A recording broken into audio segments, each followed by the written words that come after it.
Hey guys, welcome to the Neglected Podcast. This podcast is not to change your mind, but to invite you into somebody else's narrative. This is a podcast to give a voice to the neglected. It is also an opportunity for all of us to engage.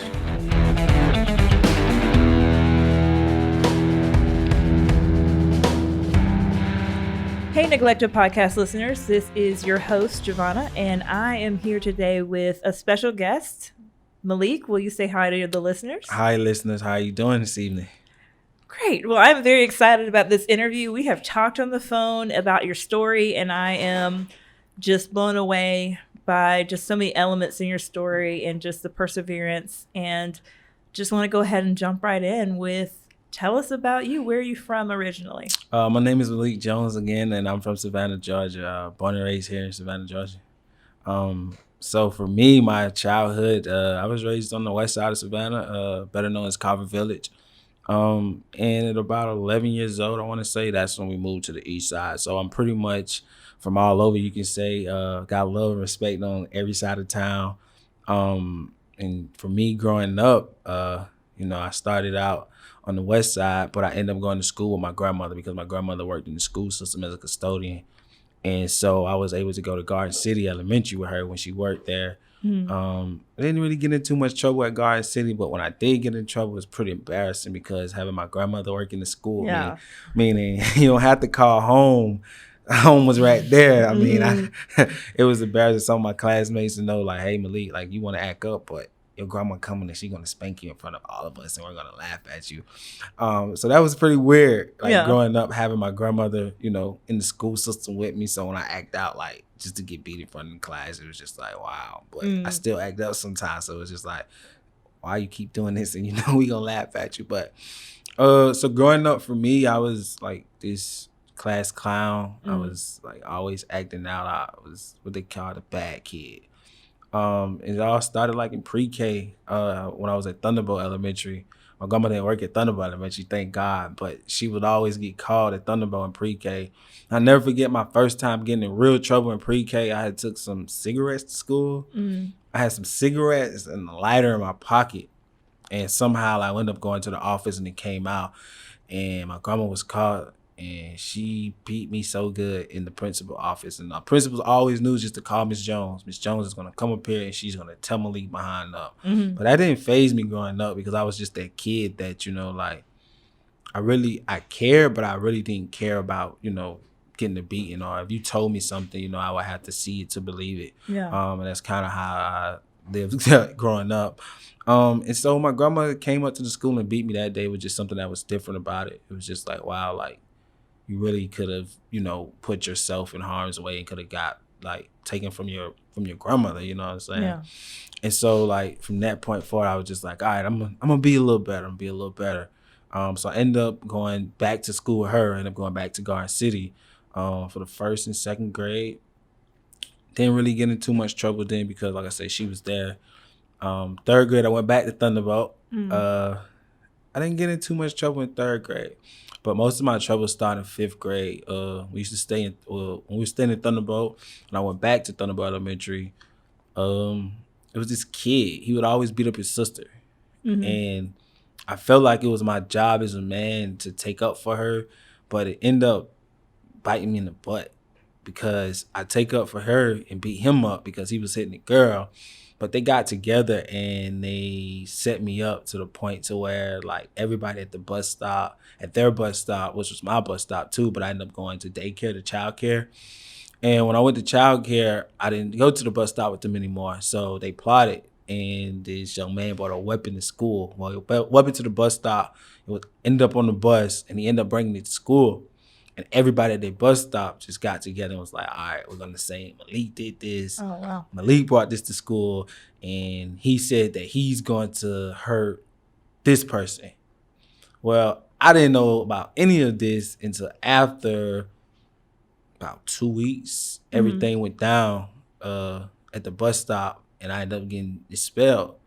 My grandma didn't believe me because I told my grandma, like, Grandma, I didn't do anything. I didn't even have the weapon. Like the principal and the police officer came towards me and they was like, hey, come to the office. And they had the weapon on the desk, so like, claim your weapon. I'm laughing. I'm like, nah, this is not my weapon. Like, this is seriously not my weapon. No, this is your weapon. But I say that to say your reputation, the things that you do previously can perceive others to believe that, hey, you are guilty or you show characteristics of displaying this type of behavior. Yeah. And that's what had happened to me. I mean, I'm at Thunderbolt. I left 2 or 3 times. I had been to the STAR program 4 or 5 times within the last few months. So the principal was just fed up. And at that point, you had someone who was a chronic disruptor to your school, and you had a whole bus stop writing a statement saying the same thing. But then my neighbor finally came out after 2 weeks of me being sent to alternative school in the 5th grade, and she was like, why don't you go to Thunderbolt anymore? And I told her, my grandmother told her, she was like, what? Mm-hmm. She was like, you didn't have that weapon. The other young man had that weapon. Like, well, I'm like, hey, it's nothing that you can do now. It's nothing that we can do now. And then I finally went through some stuff in my grandma's room, and I ended up seeing the statements that was written. Yeah. And the young lady, her brother, and 2 other kids at the bus stop had wrote that was my weapon, and I had planned to kill a guy that I was actually friends with. Yeah. 2 of the guys that they said that I was gonna hurt with, I was friends with, and they didn't know. Like, it was a freshman year of college. I told the guy, like, hey, I got sent to the alternative school because they said that I was gonna hurt you. He was like, man, that's crazy. If you would have told me, I could have did something about it. But at that point, it was too late. So being sent to the alternative school in the 5th grade, it was a little different. Coming from my background of being in Carver Village, being around people that were getting in trouble. At first, I thought like this was the norm. Like this is something that this is what I have to do to fit in. This is what I have to do to be cool. So at that point in my mind, I'm like, hey, well, the next step for me is to get locked up. I'm in alternative school. This is the setting I'm around, and everybody's talking about going to the juvenile. Juvenile is cool and it makes you tough and this, that, and the third. So in my mind, I'm thinking, okay, well, juvenile is cool. I'm already in alternative school. It's something I didn't do, but I mean, hey, I'm cool. I'm not losing any friends. My father was already in prison, so I didn't have a relationship with my father. So it's like, okay, well, my dad's in prison. So it must be cool, Yeah. Not thinking, my grandmother's doing the best that she could. I'm costing her so much. I'm taking money out of the house because she had to take off. She had to come to school and things like that. And so once I began to realize that, I'm like, oh, well, I don't care. I'm just a kid. And so my 5th grade year went pretty well for me at the alternative school. But 6th grade is when everything just started to go like haywire for me. When I say like 11 years old, I just thought I was a man. I just thought I was ready for, everything like in the world. Like I would just be rebellious to my grandmother, like not care. And like I say, for my goal was, hey, I gotta go to juvenile. Like this was cool. And I'll never forget this guy in my neighborhood, my OG, I call him Larry Scooter Walls, who lost his life to a police officer. I told him and his brother one day, I was like, I'm trying to get locked up. It's cool. And I'll never forget what they told me. It was like, that's not cool. Get out here and get it every dollar, GED. Not the illegal way, but the legal way. And I used to cut his grass. At that moment, he gave me an opportunity to start coming to cut his grass. And for me, it was just different, being able to tell somebody that and them not to say, yeah, get locked up. You know what I'm saying? So it was like, okay, well, maybe I need to reconsider, going there. But at that point, it was a little too late. I was already set in my mind like, hey, I'm going to get expelled. I'm going to do whatever it takes at the alternative school. I'm already here, to go to juvenile. Sad to say, the things that I did in school didn't end me up in juvenile at that moment in my 6th grade year. But one day we had a lockdown in school, and during the lockdown, I know we're not supposed to have ink pens, but I snuck a lot of gel ink pens in school. I love to write with gel ink pens. And during the lockdown, all the officers there with the drug dogs, my teachers took all my pens, and I snatched her name tag from around her neck. I was just like, how would you like if somebody takes something of yours? And I just walked around the whole entire classroom, just started flipping desks in one hand, like, just give me my pens back, Mind you now, the K9 dogs here, all the SRO police here in Chatham County, doing a drug search. And I just didn't care. And I just thought, hey, I'm going to get locked up. Well, I didn't get locked up. I got expelled. Ended up repeating the 6th grade. And I just remember my grandmother, just frustration. Like, now that I think back on it, just the frustration of my grandmother, like, dang, I just got to come up here and get you. And now you're not going to be able to go to no school. I ended up sitting out until the following school year, expelled at home. And at that moment, that's when I started meeting the juvenile. Like I said, idle mind, your mind started wandering, and I just started doing crazy things in the home. And my grandma would like call the police, and they would be like, all right, well, they'll talk to me, and then things just start going haywire. They're like, hey, well, we're going to start taking you to juvenile. But before I actually started going to juvenile, my dad came home. He came home for doing 8.5 years. And he came into my life for 2 weeks. I'll never forget this. And I would definitely say that honestly took a toll on me. It took a toll on me because he made promises to tell me that, he's going to be here. He's going to take care of us. He's going to be a father. My problem growing up was I wanted to stay with my mother or my dad, not my grandmother. And now working with at-risk youth and people like that, it made me realize now why I act out. I was actually crying out for attention, and I wasn't receiving the attention from the people that I wanted my attention from. So my dad coming home, it just made me feel, okay, I got my dad here. Things are going to get better. I'm going to do what I'm supposed to do. But in 2 weeks, my dad was gone back to prison. Yeah. And the weekend that he went back to prison, I'll never forget, I went outside, and my grandma had bought a van. Because when we were staying in Thunderbolt, my grandma didn't have a car, and she would have to walk to work and stuff like that. And it was this place called JD Byrider. And I was like, Grandma, you should go in there. You should try to get you a vehicle. She ended up getting a vehicle. And I took that same vehicle, and I took it and I totaled it at 11 years old. And it was just like, wow. And you would think that I wouldn't have done it because of everything that I see my grandma going through and struggling to get it. But it was just like, okay, well, maybe if I do this, maybe I won't get no consequences, but maybe this may give me what I want. At that point, it still didn't give me what I want. I ended up taking the van, totaling it, I wrecked it. I tried to get out of the van and run, but I couldn't because I messed up my knee and my wrist. And so I ended up going back to school, and people was looking at me like, wow, what happened? I'm like, got in a car accident. And my principal and my school resource officer was like, your grandma didn't tell you about how I know, because everybody know like I was a bad kid, but my grandmother disciplined me very well. So they're like, why are you acting like this? You know what I'm saying? And I never really opened up to anyone about it. And so I went back to school, and things kind of got crazy, but things kind of calmed down. But before things got too crazy, my grandmother ended up taking me out of the alternative school and put me in a private school for 1.5 years.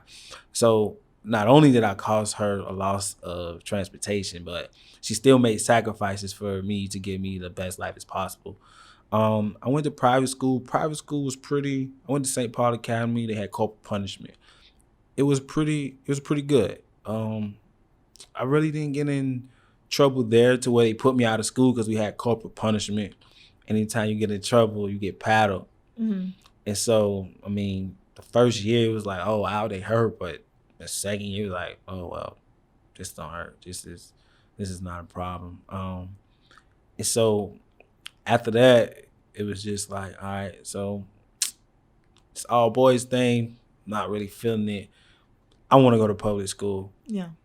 So I had my brothers that played sports, and they were definitely a big impact on me getting my stuff together. Like I would leave private school. I would see them practicing, playing sports and things like that. I was like, okay, that's pretty cool. I didn't really get to play sports due to me being in alternative school. So I ended up getting a job at a barbershop, a beauty and barbershop, Jack and Jill on Victory Drive. And that was one of the most beneficial things that happened to me in my life, because at 13 years old, I'm creating my own income, not having to depend on my grandmother. I'm going to the barbershop after school, the weekend, making like $200-$300 a weekend. So, that's a lot of money for somebody 13, 14 years old. So just going and being in that environment, it kind of opened my mind up to different things. I still was doing things that kind of get me in trouble, but not a lot. At that point, I had been to Juvenile, I want to say about 13. I had probably been to Juvenile about 4 or 5 times. So it was like, all right, Juvenile thing, I wanted it, but when I started getting it, it was like, this is not what I want. When you go through that booking process, when you go through that ride to the Juvenile, when you get to that cell and they close that door and there's no refrigerator, that door is locked until this officer come open this door, it does something to you. And for me, I'm just like, I don't see how people do this. But sometimes when you're out there, you acting in the emotion, you're not thinking about the consequences at the time. So for me, it was just like, yeah, I'm angry right now, but I'm not thinking about what I'm doing. And I'm going to go back to where I don't want to be, and that's to the Juvenile. So finally, I mean, it started sinking in when I got my little job at the barbershop. It was like, okay, I kind of like making my own money, doing what I want to do. It's not too bad. So let's stay out of trouble, get your money. And the only reason I really got the job is because my brother had a job at another barbershop. My brother got a job at another barbershop. He started showing me the money. I'm like, yeah, bro, I think I could do this. So I went and got my own job at the barbershop. So it was cool because I'm like buying stuff for myself, So I sit back now and I'm like, what if I never had that opportunity to make money for myself? Where would I be now? And it also helped me today with my entrepreneurship. Like, a lot of people know me because from 13 working at this barbershop to 16, I'm now making connections. People know, hey, this is a little man from the barbershop. So my first actual real job was at Kroger's. And that was pretty neat and easy to get because everybody knew me. Like, okay, yeah, it's a little sweet boy from the barbershop. We know he gonna come to work. We know, so that played a big role. But we don't tend to think about how we set up our future by the interaction or first impression that we give on people. And so for me in 7th grade, when I decided to say, hey, I want to go back to public school, I told my grandma, like, I'm trying to go back to public school, at least for high school. So I went back to the alternative school for my 8th grade year. And when I tell you it was nobody but God, I went back, I did what I was supposed to do for the most part, but I had incidents that occurred, but they were documented, but somehow the way that they were being documented, it was not playing a factor in me returning back to my home school. Gotcha. So the way they were documented to the Board of Education, it looked like, hey, this guy's been doing what he's supposed to do. You know what I'm saying? Like, he's ready to come back to public school, to the public school system. So I found the day that I received my paperwork, they call out names to say, hey, I need you to do this, that, and the third. You need 3 letters of recommendation. You need to get this packet filled out. I was like, okay, cool. I think I could do all this. Well, I had just gotten in trouble a few weeks ago in school. So I'm like, is this for me? Like, is this really happening? Didn't question it. Hey, we're going to put this packet in my book bag. Mm-hmm. We're going to go home. We're going to do everything so we get this paperwork filled out. Are we going to public school in 9th grade? This is awesome. Ask any questions. But my old probation officer ended up coming to school that day and picking me up saying that I had court. Didn't remember what I had court for. I thought I had court for, getting in trouble in school and some paperwork that they received. Come to find out, I got in trouble for something that I did at home. I left my wallet at the house one day, and I left some drugs. And I left it on the bed, and I was knocking on the door, beating on the door, trying to wake everybody up, and I ended up breaking the door. So I ended up going to court, and the DA or my lawyer, my attorney came to me and was like, you're being charged with criminal trespassing and possession of marijuana. I'm like, what? Mm-hmm. When this happened, I don't know what's going on. I was like, well, it happened this and that. I'm like, well, it took y'all 3 months to file charges and to get me in the court. Like, I'm just like, this can't be life right now. Like, I'm thinking I'm seeing the judge and trying to give the judge some good news, asking the judge to be a letter of recommendation, but coming here with charges. And at this point, this has been my 10th time being locked up. End up getting locked up and getting committed to the state, committed to the Department of Juvenile Justice. That was very terrifying. Yeah. To be committed to the state. But at that moment in my life, I realized that all the options, everything that the judge, the court had tried to do for me, they were just like, we don't know what else to do with you, Mr. Jones. So let's let's give you over to the state. Let the state make decisions on you for the next 2 years. And with my juvenile record at that moment, my DI score, they originally said that all 3 options of what the state wanted to do with me was YDC, YDC, YDC. And I've been And what 18, does YDC mean? Youth Detention Center. Okay. So basically like a juvenile prison. And so it was just like, wow, 18 to 24 months away from my family. Wow, at this moment, you know, I mean, I got my packet to go to my home school. We taking CRCT next week, just to get over to the jail to find the juvenile to find out that they'd already taken the CRCT. So now I'm thinking like, wow, so you mean to tell me I'm going to repeat the 8th grade? I mean, I'll be retained twice. I'm too smart. I was always book smart. I just made stupid decisions. I never had a problem academically. And so I just was like, dang, so what am I going to do? I sat in the RYDC for about 30 days, and about 2 weeks, I want to say about 2 weeks, they came, they had the screening. My grandma was just like, hey, I'm fed up. I don't know what to do with him. Y'all keep him. This was always her cry to the court, but she never gave up on me. Like, she never gave up. And so I was just like, wow, I'm just sitting here and everything, just thinking, I'm like, I'm really sitting here and I don't know what these people are going to do with me. It's not like my grandma going to come in and say, well, do this, that, and the third. No. There's people that don't know me, that know me off of black and white, know me off of my past behavior, that's going to make a decision to say, this is what needs to be done, Malik, right now for the next few months. And then we will try to place him back with his grandmother. And so they took me to this place in Marietta, Georgia. I would say this is one of the most embarrassing moments of my life, having to travel to Marietta, Georgia.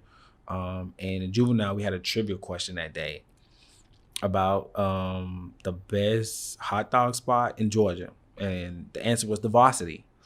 So when I went to Marietta for the interview for this drug placement place, I didn't want to go there, but I ended up going to the Varsity. But the embarrassing part about it is I was in a jumpsuit from the Juvenile. I'm just like, wow, I'm in public. I'm in Marietta with a jumpsuit. They could have let me put on my uniform or something. Like wow. People just are looking. I'm just like, are you serious right now? But it scarred me, but it also helped me to, you know, like, all right, bro, something got to change, bro. You've been a juvenile 10 times. You getting the same result. Like, you just got to get over, like, your dad's gonna be in prison. Like, that's just bottom line. He's gonna be in prison. You can't use that as an excuse. You gotta take control of your life. And so I was able to go to this boys' home in Dublin, and it really opened my mind and changed my life. I was able to go to church. It was a Reverend Vaughn's boys' home, Hope Home in Dublin, Georgia. And they always said that a lot of people from Savannah didn't make it at that home. They always ran away, escaping things like that. When I first got there, I could see why, but mentally, I was just like, I don't want to be away from my family much longer. I'm around people that I don't know. I'm around people with different backgrounds. I was originally told that I would be there 3 to 6 months. I ended up staying there 5 months. But I learned a lot. I learned a lot about myself, and it helped me to become a better person, and it helped me to definitely change my life when I transitioned to come home. And just being there around people from different backgrounds and hearing their stories is like, well, wow, you know, I really have a better situation. You never know how blessed you are until you hear other people's situation. You be like, okay, well, I'm glad I'm not going through that. You know what I'm saying? So everything in life happens for a reason. And even though that experience came when it came, it's just like, okay, well, I got a grandmother who's trying with me. She's not giving up. And then I got people here whose parents are not coming to see them, who don't care. Like, okay, like we definitely got to do something differently. You know what I'm saying? Like, so when I got there, they let me take the math and read part of the CRCT. I didn't do too well on the math part. And I thought I was going to repeat the 8th grade, but they ended up doing something. They was like, nah, he's too smart, and he wasn't given the same opportunity that everybody else had. He's not able to do summer school, so we're going to sit here and we're going to make a placement. We're going to do placement paperwork on him. So I was able to go to the 9th grade. And I started reading an American government and learning out what it takes to become the president of the United States of America and stuff. I'm like, oh wow. And I took interest in government and law. Yeah. And I was like, it's my dream job. It's what I want to be one day. I want to be the president of the United States of America. And at that moment, I just did my research. And I actually wrote the president. That was one of the things I did, President Obama, because during the time of his inauguration stuff, I was in and out of Juvenile. Matter of fact, I never forget, I watched his inauguration in the day room at the Juvenile. I'm just like, dang.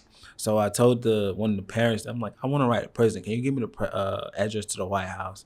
And I actually wrote the president. I don't know if he got it or not, but I just was like, okay, cool. I just wrote the president. You know what I'm saying? I actually sat down because you have time. And the boys' home made me realize that there was rules and regulations everywhere you go. The difference in that boys' home, it was just like, couldn't watch TV during the week. You had to go to Bible study on Wednesday. You had to go to Sunday school, everything at church on Sunday that occurred. You took 3-minute showers. You had phone calls, incoming phone calls on Saturdays, outgoing phone calls on Sundays. Your phone calls were 5 minutes. So going through all that, I'm just like, okay, well, my grandma say you can't do this. They say you can't do this at school. So I think my situation is bad, but there's rules and regulations everywhere you go. So when I go home this time, I'm gonna definitely appreciate my grandmother more and what she's doing for me. So I ended up coming home in 5 months. I thought I was gonna be home in 3. They gave me a tentative date. And I was happy because I was home for Thanksgiving to be with my family, and things got a little better. Things definitely got a little better, especially when I first came home. My grandma was just like, "Oh, I'm so glad he's home. He's changed. I guess this actually worked." I completed my probation successfully, and doors and opportunities started opening up. It was rough at first because I had to go through the process still to get cleared to go to public school. Originally, when I first came home, they told me that all the paperwork was in and everything was good, but I ended up having to sit home for about 3 to 4 weeks when I first came home for them to do some type of paperwork and actually have another hearing to make sure that I'm able to go to public school. Originally, I was scheduled, they had me scheduled for Johnson High School. I'm like, nah, I can't do it. My siblings and everybody graduated from Savannah High, so I had to be a Blue Jacket. And that's when we found out that the paperwork wasn't clear and I had to sit home. And that's when the paperwork got cleared, everything got cleared, and I was a Blue Jacket. Nice. So one of the first things that I did, I sat down with the counselor and I said, I have to graduate with the class of 2015. Just tell me whatever it is that I need to do. I was left back one time when I just want to graduate with my class. What is it I need to do? So we sat down and we created a 3-year graduation plan. Freshman year, that was the 9th grade. Ooh, I had fun. Yeah, I had fun. I had a lot of fun in high school. Didn't really pay attention to a lot of my classes, but I did enough to learn and get a grade so that I could pass. My senior year was crazy. I think my senior year was what really made me the person that I am today, because I proved a lot of people wrong. And it also helped me come up with one of my quotes is, it's not all about the start, it's about how you finish. Because my 12th grade year, I became a father. My 12th grade year, I lost my great grandmother in the beginning of the year. And I loved her dearly because every time I was in trouble, my grandmother had to work. That's who kept me. And she always told me, she said, you're going to be something great in life, young man. Despite everything that you're going through, despite, you acting out of things, but you're going to be something very great in life. And that still sticks with me to this day. But losing her, it was just like, wow. And I'll never forget in art class telling my art teacher, like, I have to create a picture for my great grandmother. Like, this is something I have to do. But I had to take 12 classes. And most of the seniors were taking 8 or less classes. And I took up for my best friend right before the semester ended, and I failed every class except for one. And so in my mind, I'm just like, dang, like we gotta we got to shake back. You know what I'm saying? It's not about how you fall. It's about how you get back up. Mm-hmm. And I had people in my ear like, you're not going to graduate. And I never forget what my brother told me. He was like, you're being stupid. You're not going to graduate. And I just asked him, I say, how would you like the ticket to my graduation on June 3rd, 2015? Would you like one from me, or would you like to get it for somebody else? Because I will be walking across that stage. And that was just my focus. Like, all right, cool. Said I ain't gonna do it, so I'm gonna do it. That's just like anything in life that people tell me that I can't do. I'm just like, all right, cool. It's only the truth until you make it become a lie. Yeah. So when you tell me that I can't graduate, it's the truth until I graduate. Then I can make you out a liar. And so that was real big for me, like just to graduate on time with my class. That was just an accomplishment, like not to nobody else, but more so to myself, because for one, I should have never been repeating the 6th grade. I should have already, been on schedule with my class. But it's big to, make somebody out of line when they doubt you, but also accomplish a goal.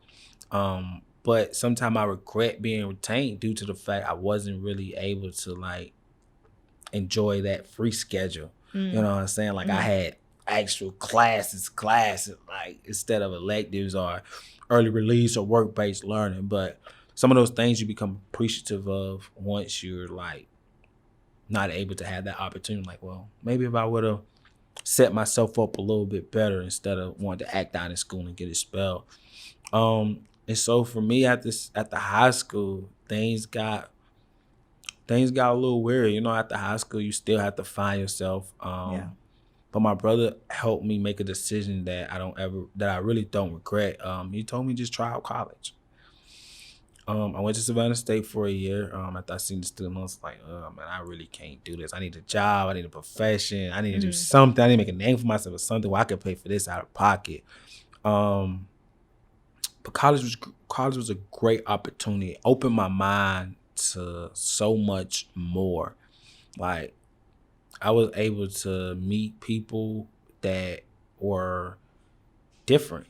Different from what I'm used to being around. I never forget my professor, Jamal Toure, great guy. The first day of class, what he put on the board, and everybody act like they didn't know what the words mean. And he just like, pull out your papers over there, or I'm gonna make y'all right.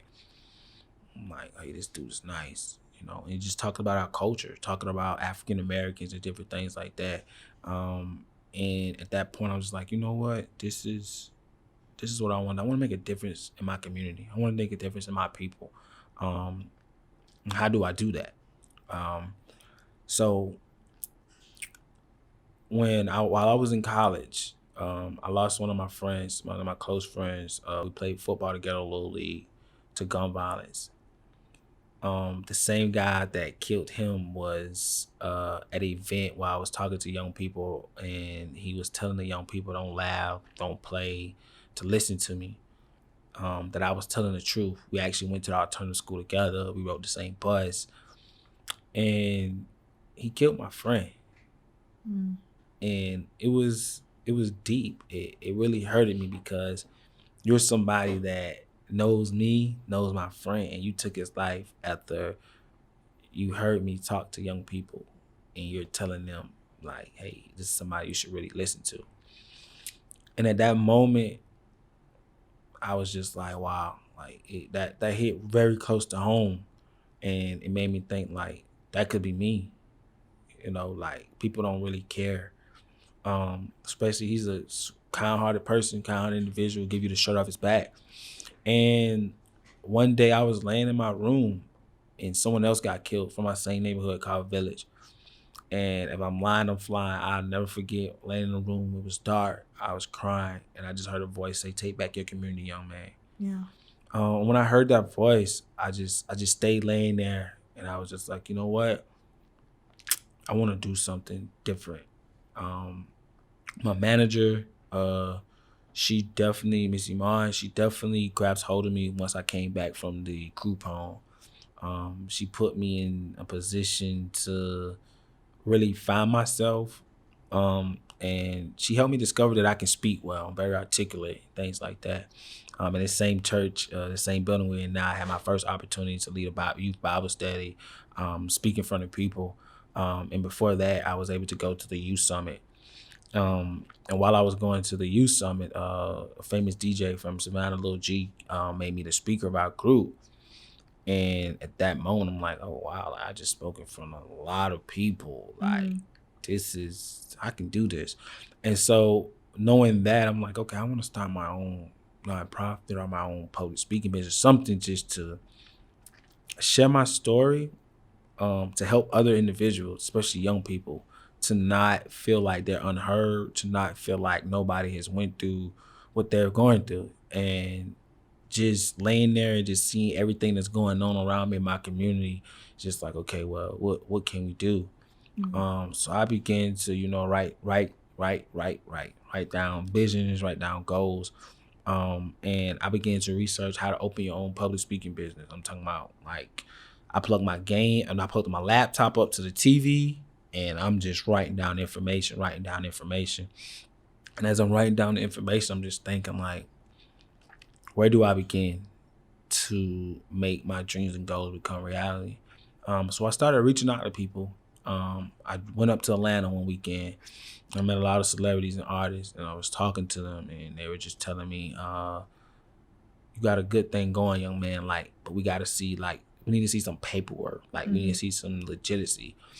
So I'm like, okay, what do I do? All right. So then I learned about an EIN. I started stepping my game up. I started getting business cards. And finally I got my EIN, and it was just like, all right, cool. So are we going to do nonprofit? Are we going to do a business? At first I thought I was going to do nonprofit, but then I was like, okay, I want to do a business. It's something I want to do. I want to travel the world, inspire, empower, and educate our young individuals, and get paid for it, so that's where Inspired by Malik came from. I created my own business, Inspired by Malik. And the funny thing about starting my own business, is that everybody who's given me the opportunity this far knows me and knows my story. I'm talking my former principals from the alternative school, my former principals from high school. It's just like, wow. So they're able to put me in front of people and trust me enough, because they know that everything that I'm telling these individuals is the truth, and they were a part of this journey to where I am at today and the man that I'm becoming. So it's very powerful and it's personal. So I just thank God, because everything in life happens for a reason.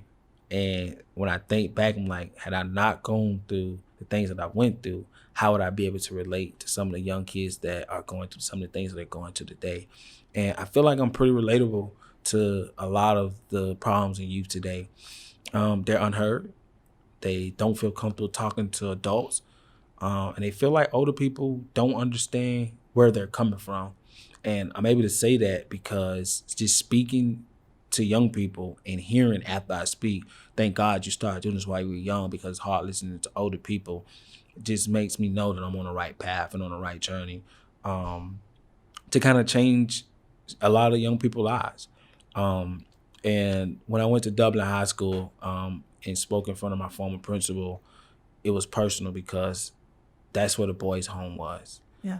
And my principal was from Savannah, and it's just like, wow. And he teared up in the interview. When I look at the interview on YouTube, and I like how they edit it, even though I have the uncut version, it's just like, wow, just to have this person who influenced my life tear up, because he's so proud of me and the things that I've done this far in my life. It's just like, wow. And so that's why for me, it's just like, I have to educate our young individuals, let them know, like, those teachers, those principals, the people that you are disrespecting right now can give you an opportunity that will change your life. And like I say, in Dublin, I mean, they celebrated me. Like, yeah. I get calls sometime like, hey, bro, do you know you're on TV in Dublin? Like I appreciate that. You know what I'm saying? But had not I went through the things that I went through, who would have known, like, where I would be at now, how impactful I would be to individuals that's going through different things in life. No, and I think that that's the great thing about your story, and I appreciate you taking us from the beginning all the way up until now. I think that so much that you hit on too, you kind of hit the nail on the head. I think that when we see kids acting out, and I have a mental health background, and so we have lots of studies that show when a kid's acting out, it's not because they're bad. And so as you were sharing, I was hearing that you had that label as a bad kid. And I know that it's knee-jerk reaction if a kid's like knocking over chairs or bringing weapons to school. Your first thing sometimes is to think they're bad or there's something wrong with them.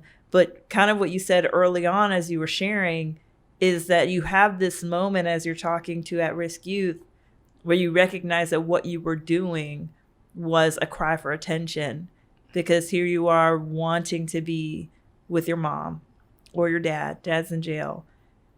Can't live with mom. You're living with your grandma. You're not. But now when you look back, you see the sacrifices that grandma made. Yeah. But it's really hard as a kid to get it. You know, like when I was a kid, I didn't get that things cost money or that my parents were sacrificing for me to go to a school or why certain things were happening. I didn't understand that. It's not like I don't think they owed it to me to sit me down and explain the things that they were doing. But it's not as if as a kid you even understood. Like you're looking back now and you're able to understand that grandma bought this van and I wrecked it, and then she turned around and paid for me to go to private school, and then she's driving back and forth to work and she can't take you to the school that she works at. She has to take you to wherever you go to school. And so you mentioned that you're really trying to work alongside teachers and other people in the community, because as you mentioned, you're 23. Mm-hmm. So you're taking all of these experiences and you're talking to youth that were at those key point ages that you were at, where you're in and out of juvie, where things are happening because you're acting out.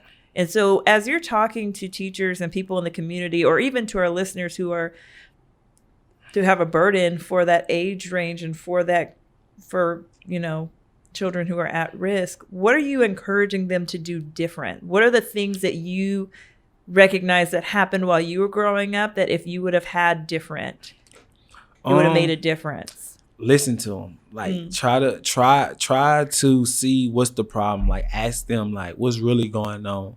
And if they don't feel comfortable, find somebody that they feel comfortable talking to, because that was another thing. Like sometimes your child may not feel comfortable telling you like, Mom, I'm being bullied in school, or this is what's really going on with me. But there's somebody close to their age or somebody that they look up to besides you that they'll have that conversation with. And I had a lot of mentors. I had some mentors growing up. Some of them I didn't take a lot of heed to when they were telling me that, but telling me the things that they were telling me. But now, growing up and getting in certain situations, I listen to them. And don't give up on them. Never give up on them, because at the end of the day, it comes a period in their life that everything that you tell them, they're going to listen to, or they're going to see it in life. And that's the thing. I never forget my math teacher. I wasn't good at math. I felt like I wasn't good at math. I had a math teacher tell me, she said, I don't care how you get the answer. I want to see your work. When I said, well, Miss Dietrich, I got the right answer. She said, I don't care about that. And I tell you, my freshman year of college in my math support class, that's what my professor stressed to me. He said, I don't care about your answer. I want to see how you got the answer. And so that's why I'm able to tell young people like, hey, everything that an adult tells you, they're telling you for a reason, because they probably have already experienced it. And for me, something that I would want to see different, I would want more people to actually listen and ask me, what is it that I want? What is it that I want out of life? And also expose them to more differently. Sometimes it's the environment. Yeah. Sometimes it's the company that the young people keep. One of the things that I know about here in Savannah is lack of exposure for our young people. Lack of exposure for our young people. Like I said, if you hear my story, you see that at the age of 13, I went out and found my own job. But a lot of kids in our community don't have that go get it, versus somebody can come up to them and say, hey, if you go break in this house, I can give you this or that. You know what I'm saying? So it's a little different for me, because like for me, it was just like, I want to be different, but I had to grow into wanting to be different.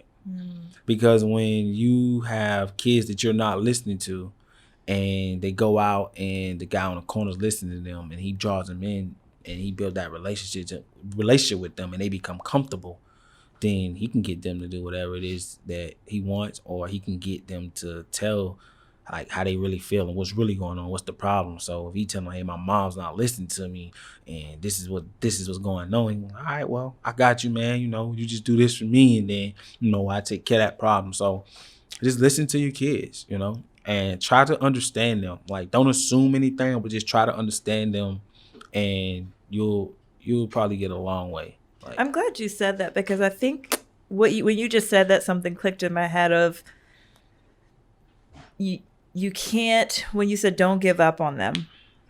And the thing that went through my head is like, how often do people who don't understand what that's like, who don't understand what those behaviors mean, who don't have patience, because not all of us are destined to work with kids. Not all of us should work with adults. Like, I think if you don't have the patience, then you do give up, and you don't think about those little things that you're saying of introducing them to new things, thinking about the environment, and staying in their life, even if they're pushing you away.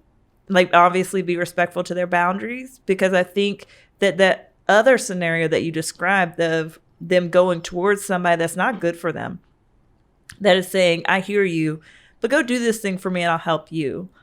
That becomes their safe place, as opposed to someone else who's probably, we all, especially with parents, there's so much going on, but I think of people who want to step into at-risk youth life. They want to step into, not even at risk, but they want to step into those key points, because if you think about your teenage years, those are very formative. And what we're most doing when we're teenagers and preteens is, and we're getting influence from our other peers. They don't know what they're doing either. And so you have two people who don't know what they're doing, influencing each other. And I don't necessarily want to listen to this adult because they're telling me things that are not significant.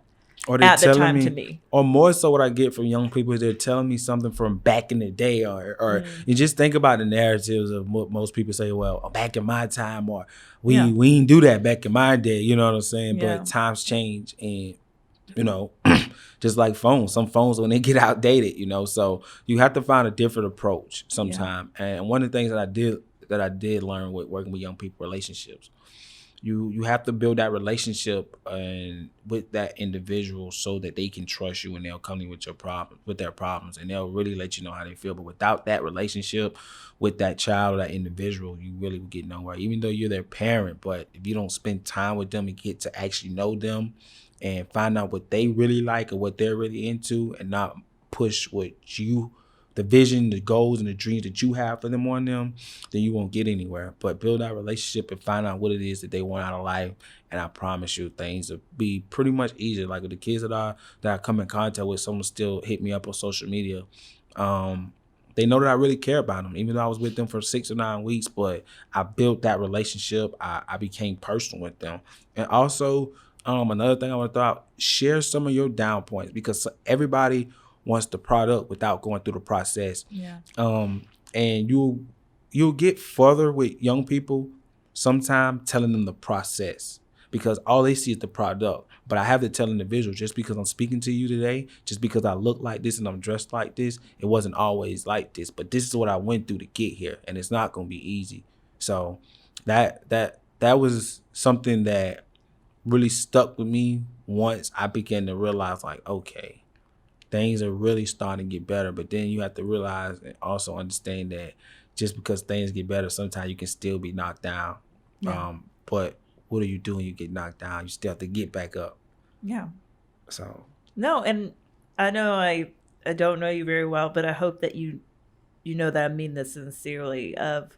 As I listen to your story and the things that you've experienced and gone through and what you're doing now, I just feel so incredibly proud of you, and just how at that one point when you decided that, yes, it probably really stunk that you had to take 12 classes, but all I could feel like internally is like, wow, look at perseverance. Like everything that you said was that perseverant moment of, I'm getting knocked down, but I've got to get back up. And I know that that isn't something that everybody gets to do, because I think that sometimes we get knocked down and then we just give up. But I'm very proud of you for turning these experiences into a way of reaching that population, because as we're even talking, there's things that you see and there's ways that you're going to be able to interact with youth that I'm just not going to be able to. I know that I know that I have the capacity to listen well, but you having the experience of, I've been to juvie. I've made that decision that going to juvie is cool. I've had to go to a boys' home. Like, you've had those experiences so that when they're saying things, you get it. But then also you see the flaws in the ways that some of us might try to engage. Most definitely. And most of the time I have to tell young people, you have to eliminate excuses too.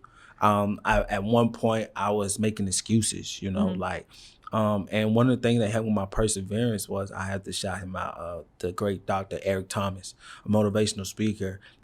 He helped me get through my whole 4 years of high school. I never forget, this guy named Eddie Gresher introduced me to one of his videos.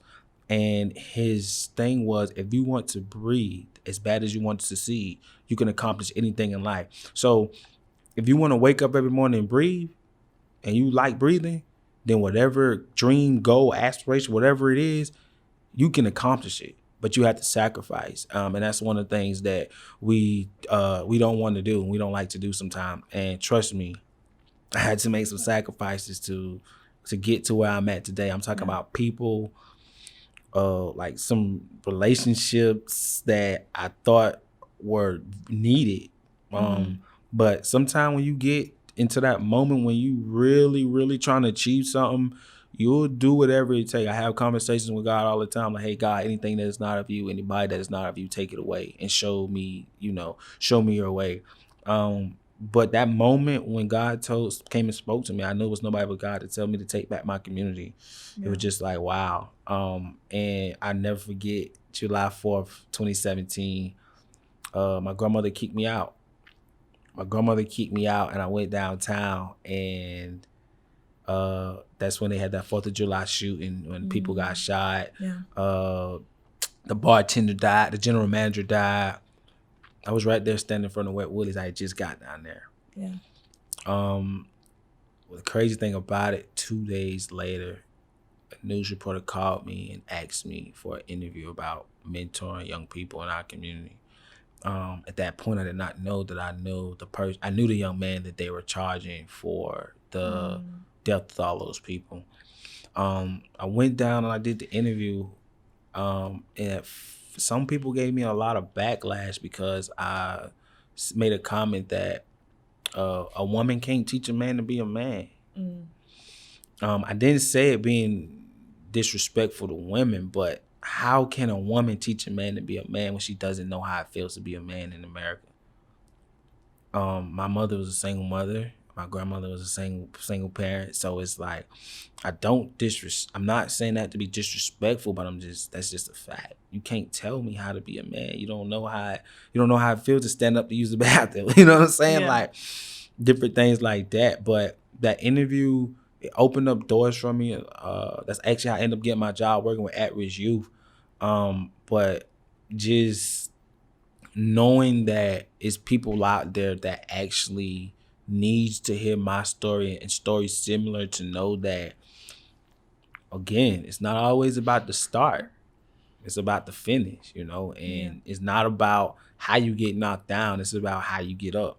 And that's just me. Like, I'm like, hey, bro, you tell me I can't do it, I'm going to work extra hard to show you that I can achieve it, And for young people now these days, it's like they lose interest. They lose interest very fast, but it's our job to keep them engaged. It's the older people. And I know for me growing up, when this guy come in and talk to us in this nice suit, and he's 50 years old, I feel like he can't tell me anything. So it's different for me now. So when I go into schools and the kids will laugh and I may start like, hey, what's going on? Like, because I was you. I was the class clown. I was the one making the jokes. So I was you. But I want you to give me the same respect that you give these rappers who don't care about you to a certain extent, because a lot of our problem coming today is from media. We're not young people. It's so easy to be influenced. Like, even as an adult, sometimes I ride and I listen to rap music and it's like, okay, I feel like a little shoot 'em up, pow, but in reality, I know like that's not real. And when I was out meeting celebrities and rappers, I'm like, this guy just got paid 15 grand to go back on stage for 15 minutes. That's $1,000 per second. I mean, per minute. You think he's really out here living like what he's telling you, but without the right person letting you know that information or telling you that, hey, you don't listen to that. Don't let that portray image get to you and make you think that that's really what's going on in his life, because it's not. And so, like I say, for me being young and on this journey, I know the sky's the limit. It's actually pretty fun to just go in and look at kids. Like for me, I may come a few minutes early to my speaking engagement just to feel the audience, just to feel what's going on, to see, like, I may see a problem and I may incorporate that problem or the solution to that problem in my speaking engagement. So it's really pretty neat. Like I say, so far the most fun part has been I've made my rounds to speak in front of mostly all my former principals, and that's amazing. That touches me more so because like they know, you know, like one of my principals who helped me a lot because he got me like one of my highest paid speaking engagements for me speaking in this church. I also just seeing how everything started. I started off from church to doing community events and making my dreams and goals realities and speaking in schools in front of over 600 students at one time. And, you know, just having my brother there, my brother who told me I wouldn't graduate, even though he told me after I graduated, he said, you know what I like about you? He said, I told you that because I knew that would make you go harder. I had to use reverse psychology on you. If I tell you that you can't do something, you're gonna do everything in your power to do it. And like now I think about it, I'm like, wow. And when I went to Dublin High School, it was just like they interviewed him as well. And he was just like, it's crazy because the tables turned. The things that he was telling me to do, now I'm able to motivate him as well. And he stays on me, you know, like I tell him, like, you my role manager, like when my manager can't go, you got to go with me. Like, and I make sure that I let him know that I really appreciate him to stand on me, because he was like my father figure. Him and a couple of his other teammates, you know, helped me. Like when I first came home, it was like, hey, bro, you not getting back in no trouble. You gonna come to school with us. You gonna chill. You know what I'm saying? You don't need that. And I mean, that's really how it was for me. And so it's just like, okay. And that's why I say sometimes some of the most influential people sometimes don't have to be old. They could be some of the people that's around you. Yeah. And that's kind of what helped me. Like when I walked in that gym that night and they seen that I was on, like, okay, yeah, like one of my brothers that's playing on the TBT tournament right now, I never forget what he told me. He was like, you're not getting in trouble no more. Like, you done with that. Like, you gonna come to school, do what you need to do. Don't, you ain't gotta be like that. This is what's cool. Yeah. And that was what's cool. And now it's just like taking my story and helping other individuals. That's even cooler. Yeah. No, I love that. And I so appreciate you sharing your story with us and with the listeners. And I think so much of what I get out of everything you've shared is that relationships are so important. Yeah. And the way that you build the relationship is so important, and listening well is so important. And so I just appreciate you sharing your story and then giving us that knowledge and just sharing your perspective. And so as we wrap up every interview, we ask that you would give a challenge to our listeners and the challenge can be anything that you think, but if you would challenge our listeners to how they can engage or how they can listen well or build relationships. I'm a person that like to challenge people to invest in themselves until nobody else have a choice. Invest in yourself until they have no choice but to invest in you. And what does that look like? I challenge the listeners to take a dream or goal or whatever it is in life that somebody told you that you cannot do, and work 110% to make that become reality. That's my challenge to the listeners. Like, because for me, so many people set the limitations on you because they don't see it for themselves. They don't think that you can achieve it. And I just feel like you can achieve anything in life that you want to. So that's why I challenge the listeners to make a dream, make a goal, reality that somebody told you that you cannot do, whether it be a business, whether it be a degree, whatever it may be. It could be something simple, raise your credit score, like whatever. Like just, invest in yourself and never give up on yourself, because the main people that you think are rooting for you have already given up on you. So you got to be your own cheerleader. Like, you got to be your own cheerleader. You got to tell yourself you're doing a good job, you're on the right path, like that's just big in trying to accomplish whatever it is that you're trying to accomplish. Because sometimes, like, you can tell somebody, hey, I want to do this, I want to do that, but they'll downplay it, like, you can't do that, you ain't gonna do that. Like, I say that because I remember when I first started telling people I wanted to speak. Mm-hmm. What you wasting your time for? Them kids ain't gonna listen to you. And I look at me now. I can walk places and go places. And then I never forget one day I walked in the mall. I got my own T-shirt. The dude's like, why you got your Inspired by Malik T-shirt on? So I know people are paying attention, but I'm the same person who somebody told me that these kids won't listen to me. They don't want to hear nothing I got to say.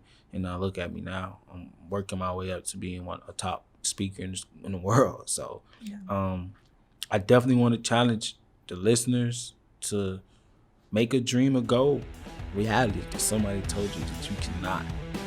And at that moment, once you make it reality, you'll be making someone's truth into a lie, because it's only the truth until you make it become a lie. So no, thank you so much for that, Malik, and I really appreciate you sharing so openly with us. It means a lot. I really treasure when people share, and so it is very appreciated. And so thank you so much for listening, and we'll catch you next time, listeners. Bye.